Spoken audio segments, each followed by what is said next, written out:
Vous écoutez On lit pour vous. Comment adapter sa maison pour y vivre longtemps?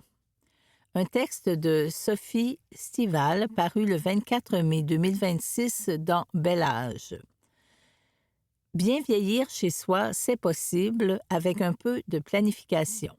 Quels sont les coûts pour adapter sa demeure et la rendre sécuritaire et accessible? Conseils de pros pour créer un milieu de vie sécuritaire et fonctionnel sans rien sacrifier au style. Transformer sa résidence afin qu'elle soit sécuritaire et accessible avec l'âge est une étape très importante. Il est ici question de maintenir le plus longtemps possible son autonomie en prévenant les chutes, les accidents et bien sûr tout en retardant le moment où il faudra se tourner vers un hébergement spécialisé. Nous concevons des espaces qui permettent de se projeter dans le temps afin de vivre le plus confortablement possible dans sa maison en planifiant les changements qui peuvent survenir au fil des ans, explique Valérie Perrault, propriétaire de la firme SP, spécialisée en design intérieur, rénovation et transformation domiciliaire. Quels aménagements prioriser? Les modifications doivent s'harmoniser au logement en respectant certains principes. D'abord, en prévoyant des dégagements dans l'éventualité où on pourrait avoir à se déplacer, temporairement ou à long terme, avec un déambulateur ou un fauteuil roulant. On parle ici d'espacement entre le mobilier, les corridors ou les portes. Par exemple, on pourrait installer des charnières à grand dégagement aux portes afin d'élargir l'espace et de faciliter l'accès aux appareils d'aide à la mobilité. On éliminera aussi, autant que possible, les dénivellations ou les seuils entre les pièces afin de prévenir les chutes. Attention aux marches. Avec l'âge, les escaliers peuvent poser des défis et une bonne stratégie est de prioriser autant que possible le rez-de-chaussée. Déménager la salle de lavage du sous-sol au rez-de-chaussée ou même à l'étage, par exemple, fait en sorte qu'on passe moins de temps à monter et descendre avec un panier de linge dans les bras à une étape de la vie où on peut avoir des problèmes de faiblesse musculaire ou de mobilité. Quant aux montes-escaliers électriques, il s'avère utile pour les personnes dont la maladie ou les problèmes d'équilibre rendent la montée et la descente des marches dangereuses ou ardues. Il faut être cognitivement capable de le faire fonctionner, en plus d'avoir un bon tonus au niveau du tronc pour garder son équilibre lorsque le monte-escalier est en mouvement. À ce sujet, mieux vaut demander l'avis d'un professionnel, remarque l'ergothérapeute Audrey Fortin. Le prix dépend de la distance à parcourir et du type d'escalier, droit ou tournant. En fonction de ces critères, il faudra compter entre 5 000 et 15 000 $, voire beaucoup plus. Il y a aussi la possibilité d'installer une deuxième main courante dans l'escalier. Parfois, la personne va préférer avoir sa chambre à coucher au rez-de-chaussée dans le but d'éviter les coûts d'un monte-escalier, ajoute Audrey Fortin. Des planchers anti-glisse. Autre priorité. S'attarder aux planchers rendus glissants par la présence d'eau. Pensons à ceux du vestibule ou de la salle de bain où les matériaux antidérapants sont recommandés. Par exemple, on suggère de choisir de plus petits carreaux de céramique qui requièrent plus de coulis pour couvrir une même surface, la rendant ainsi plus sécuritaire, remarque Valérie Perrault. Un carrelage avec une surface rugueuse ou du relief augmente l'adhérence et réduit du même coup les risques de chute. On conseille généralement d'éviter les tapis pour ne pas s'y accrocher les pieds, mentionne Audrey Fortin. Autrement, il faut s'assurer qu'ils sont bien fixés ou collés et idéalement, on opte pour les tapis à poils courts. Zoom sur la salle de bain. En ce qui concerne l'aménagement de cette pièce, la douche est souvent privilégiée car elle permet de gagner de l'espace tout en étant plus sûre. La douche à l'italienne, plus grande, sans seuil et avec une légère pente, évite de devoir enjamber un rebord. C'est plus ergonomique et aussi plus design. On peut même y intégrer un banc, rappelle Valérie Perrault. Par ailleurs, un siège de transfert pour le bain et une poignée d'appui facilitent l'enjambement de la baignoire lorsqu'on veut prendre une douche en position assise.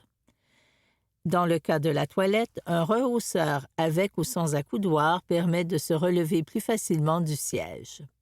Il faut cependant veiller à ce que les adaptations soient adéquates et mises en place au bon moment afin de s'assurer que les mouvements représentent encore un petit défi. Sinon, la personne aura plus de mal à s'asseoir ou à se relever lorsqu'elle utilisera une salle de bain dans le cas d'une visite, par exemple, prévient Audrey Fortin. Enfin, on opte pour un levier de chasse plutôt que des boutons poussoirs, parfois très petits et plus difficiles à actionner. Certaines personnes sont frileuses à l'idée d'installer des barres de soutien ou d'appui avant que cela devienne indispensable. Il suffit alors de prévoir, au moment de faire des travaux, des fonds de clouage fixés derrière les murs pour faciliter l'installation le moment venu. Bon à savoir, on peut trouver des barres d'appui au design recherché qui peuvent être posées selon les besoins à l'horizontale, à la verticale ou en diagonale. Les barres d'appui s'avèrent utiles pour les soins d'hygiène lorsque la personne est souvent seule et que l'eau rend les surfaces glissantes, souligne l'ergothérapeute. Elles permettent de bien utiliser ses membres supérieurs et sa force musculaire pour que les mouvements soient sécuritaires. Autre facteur à considérer, l'accessibilité de la salle de bain, surtout la nuit. Il suffit parfois de changer la configuration de la chambre à coucher en plaçant stratégiquement le lit afin de faciliter les déplacements qui devraient idéalement se faire en ligne droite. Vous écoutez Comment adapter sa maison pour y vivre longtemps, un texte de Sophie Stival paru le 24 mai 2026 dans Bel Âge. Les poignées à surveiller. Avec la perte de dextérité liée à l'arthrose, par exemple, la manipulation de certains modèles de poignées peut devenir difficile. Pour les portes, l'installation de poignées à levier ou bec de canne facilite la préhension en évitant les torsions et en réduisant l'effort requis. Qu'en est-il des meubles lavabo ou des armoires de cuisine? On évite les armoires sans poignée apparente qu'il faut pincer avec les doigts, suggère Valérie Perrault, qui recommande de les remplacer par des modèles classiques plus faciles à manipuler, comme les poignées barres. Quant à l'aménagement de la cuisine, elle note que les tiroirs, très populaires dans les cuisines modernes, sont plus pratiques et faciles d'accès que les armoires, qui exigent que l'on se penche pour trouver ce que l'on cherche. Enfin, en plus de doter les portes extérieures et de garages de poignées ergonomiques, on peut aussi remplacer les serrures traditionnelles par des modèles intelligents permettant un accès sans clé. Lumière sur l'éclairage. Pour compenser la perte d'acuité visuelle et sécuriser les déplacements dans la maison, il est conseillé d'augmenter la luminosité dans les cages d'escalier, les corridors et les passages les plus utilisés, et de doter ces endroits d'interrupteurs accessibles, voire de veilleuses ou d'un éclairage automatique qui détecte les mouvements. Et attention aux chutes causées par les fils électriques, ceux des lampes, des ordinateurs ou de différents appareils qui traînent et qui doivent plutôt être fixés au mur et sous les meubles. Une solution pour en éliminer, installer des lampes murales ou des luminaires encastrés au plafond. D'autres recommandations. Doter les zones d'ombre de lampes d'appoint, installer des veilleuses dans la chambre à coucher. Certains modèles détectent les mouvements. Enfin, une astuce, installer des bandes lumineuses d'ailes sous les armoires de cuisine et dans les garde-robes pour y voir clair. Vous aménagez votre maison? 4 étapes à suivre. 1. Faire appel à un ergothérapeute et un expert en rénovation, designer ou architecte. 2. Établir un budget et un échéancier tout en vérifiant si on a droit à de l'aide financière comme des crédits d'impôt, des subventions ou des prêts à taux réduits, par exemple avec Réno Climat. 3. concevoir un projet d'aménagement ergonomique et esthétique avec des espaces qui intègrent les adaptations domiciliaires proposées. 4. Planifier et amorcer les travaux en faisant appel à un entrepreneur licencié et qualifié qui détient une assurance responsabilité professionnelle et civile. Quels sont les coûts et l'aide financière disponibles? Il est possible de rentrer dans son argent même si on adapte son logement pour des raisons ergonomiques. À l'étape de la conception, le projet d'aménagement ne coûtera pas plus cher qu'un autre type de transformation domiciliaire, précise Valérie Perrault. Il sera simplement adapté aux besoins particuliers de la personne. En fonction de la valeur de sa propriété, on va établir le pourcentage qu'on veut investir dans sa cuisine ou sa salle de bain, tout en respectant des ratios. À la revente, on peut espérer récupérer entre 75 et 100 % du coût des travaux de rénovation d'une cuisine et d'une salle de bain, selon CAA Québec. Cela dit, il existe quelques programmes d'aide financière dont le crédit d'impôt fédéral, non remboursable, pour accessibilité domiciliaire. Il vise à aider les aînés de 65 ans et plus et les personnes handicapées ayant assumé des dépenses admissibles afin d'améliorer la sécurité, l'accessibilité et la fonctionnalité de leur logement pour y vivre de manière plus autonome. En 2025, un résident du Québec pouvait réclamer un montant de dépenses admissibles d'au plus 20 000 $ pour une économie fiscale maximale de 2 422 $. Pensons ici aux coûts associés à l'achat et à l'installation de rampes d'accès pour un fauteuil roulant, une baignoire avec porte et des barres d'appui, ou encore à des travaux effectués par un électricien, un plombier, un architecte ou un charpentier. Au cours des dernières années, Valérie Perrault a constaté un engouement pour des logements où des parents et des enfants, et parfois des grands-parents, vivent ensemble tout en s'assurant que chacun conserve son intimité. Dans un tel cas, le crédit d'impôt fédéral remboursable pour la rénovation d'habitations multigénérationnelles pourrait être attrayant. Il s'agit de créer un deuxième logement afin de permettre à une personne admissible, un aîné de 65 ans et plus ou une personne majeure handicapée, d'habiter avec un proche admissible.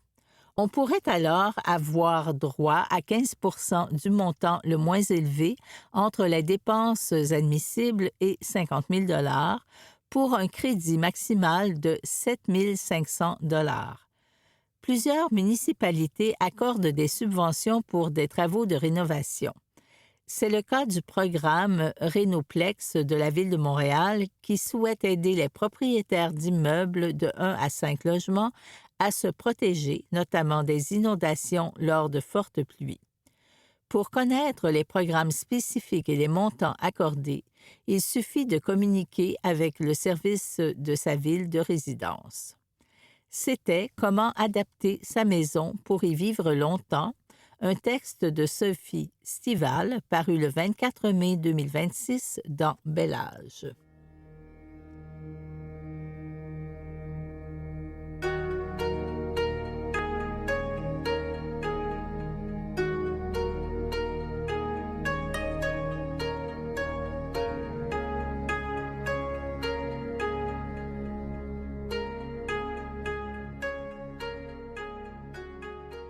L'avenir est un choix. Un texte de Karel Méran, qui est président-directeur général de la Fondation familiale Trottier, vouée à la promotion de la science, de l'environnement et de l'éducation et de la santé. Son texte est publié dans Le Devoir du 11 août 2026. En sous-titre, l'été 2026 est un autre de ces étés apocalyptiques qui sont devenus la norme. La crise climatique n'est pas une fatalité, c'est un choix politique. Citation.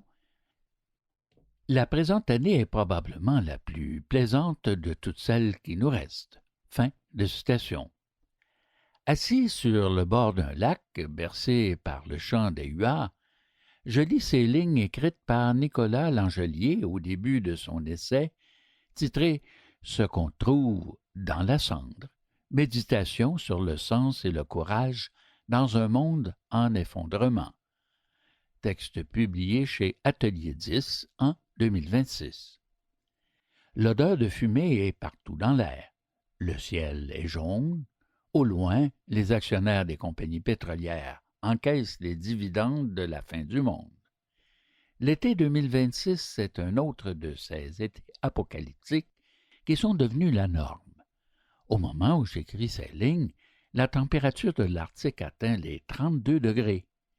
20 000 personnes sont mortes des suites de la pire canicule de l'histoire en Europe.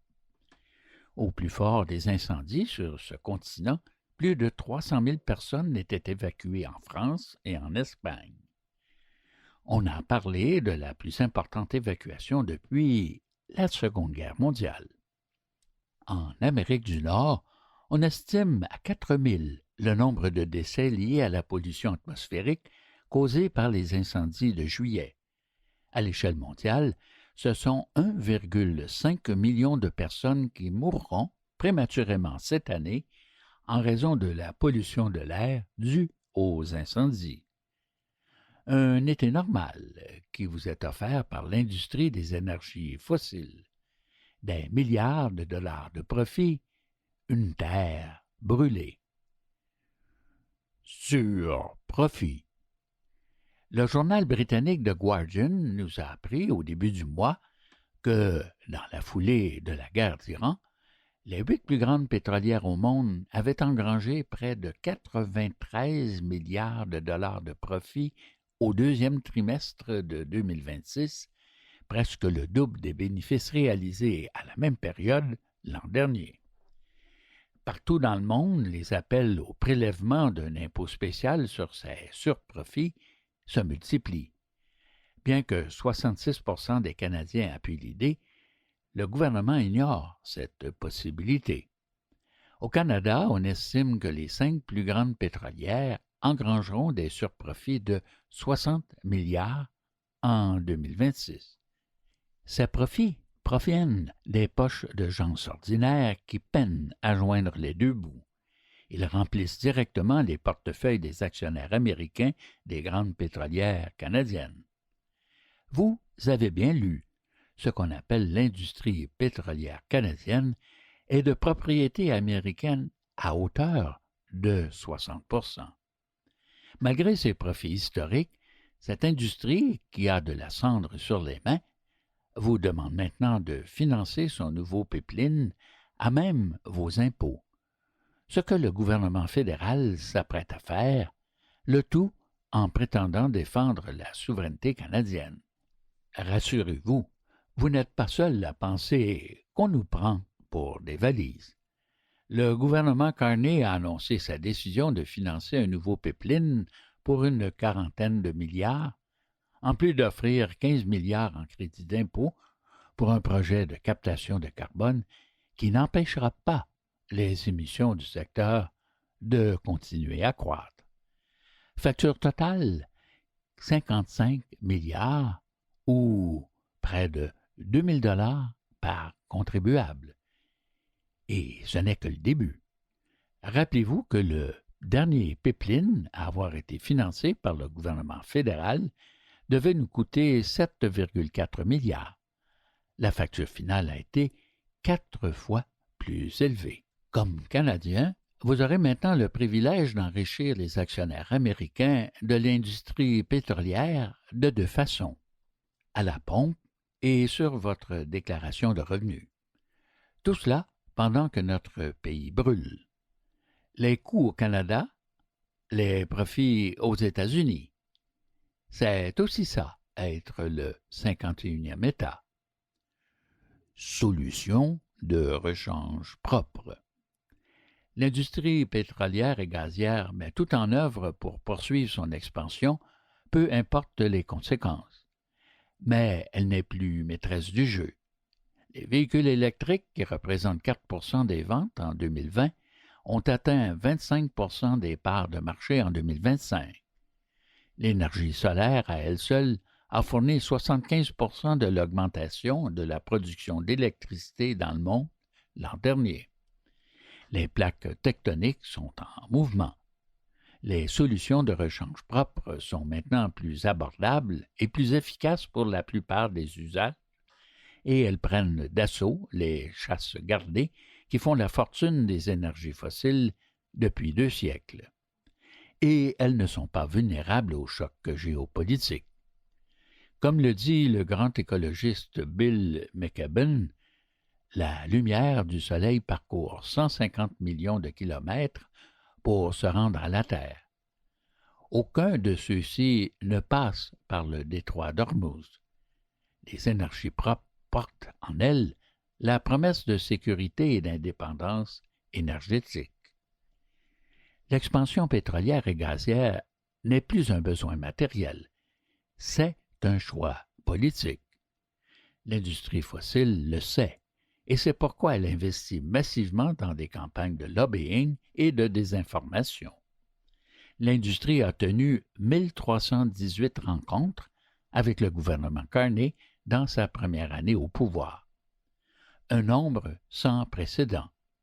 À défaut de capter le carbone, elle a réussi à capter l'attention du gouvernement. L'industrie pétrolière roule à tombeau ouvert vers le précipice. Ce précipice sera le nôtre si le climat se dérègle irréversiblement parce qu'elle aura réussi à poursuivre son expansion avec ses efforts de désinformation et de lobbying. Mais ce précipice sera le sien si la demande de pétrole et de gaz s'effondre face à la croissance exponentielle des technologies propres. Entre ces 2 scénarios, il y a nous. Pour la première fois, les solutions sont là, prêtes à être déployées. Nous avons à portée de main la promesse d'une énergie propre, abondante et abordable. La crise climatique n'est pas une fatalité, c'est un choix politique.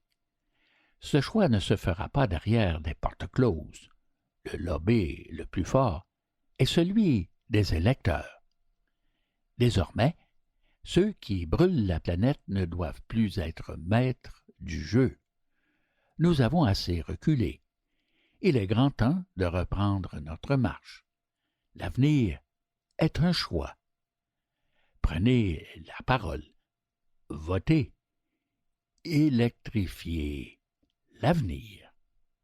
Et c'est sur ces recommandations, pour ne pas dire des directives, que Karel Méran termine cette chronique titrée « L'avenir est un choix », publiée dans la section idées du Devoir du 11 août 2026.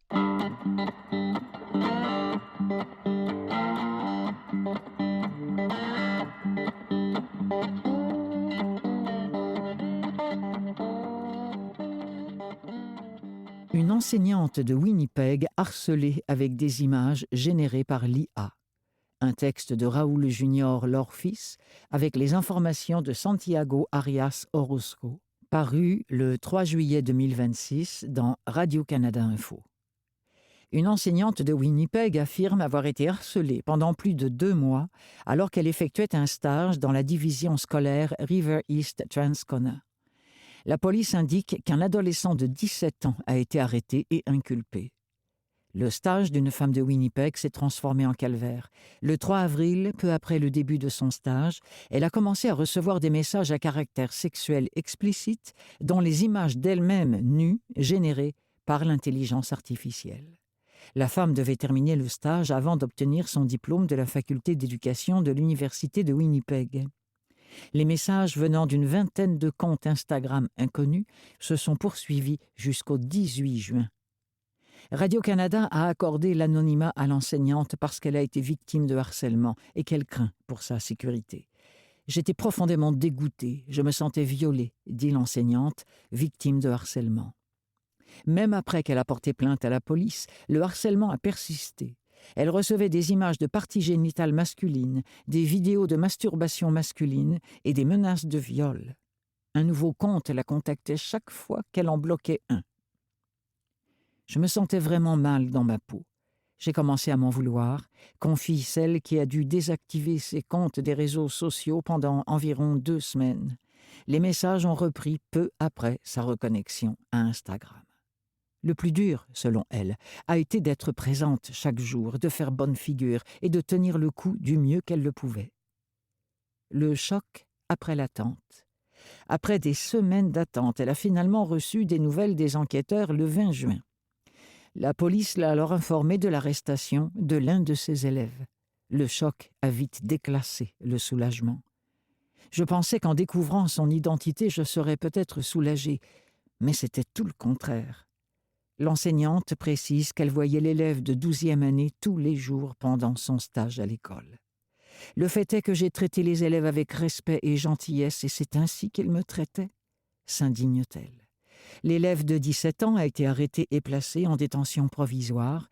Il est accusé de harcèlement criminel, de diffusion d'une image intime sans consentement, de méfaits à l'égard des données et de production, d'impression, de publication ou de distribution de matériel obscène.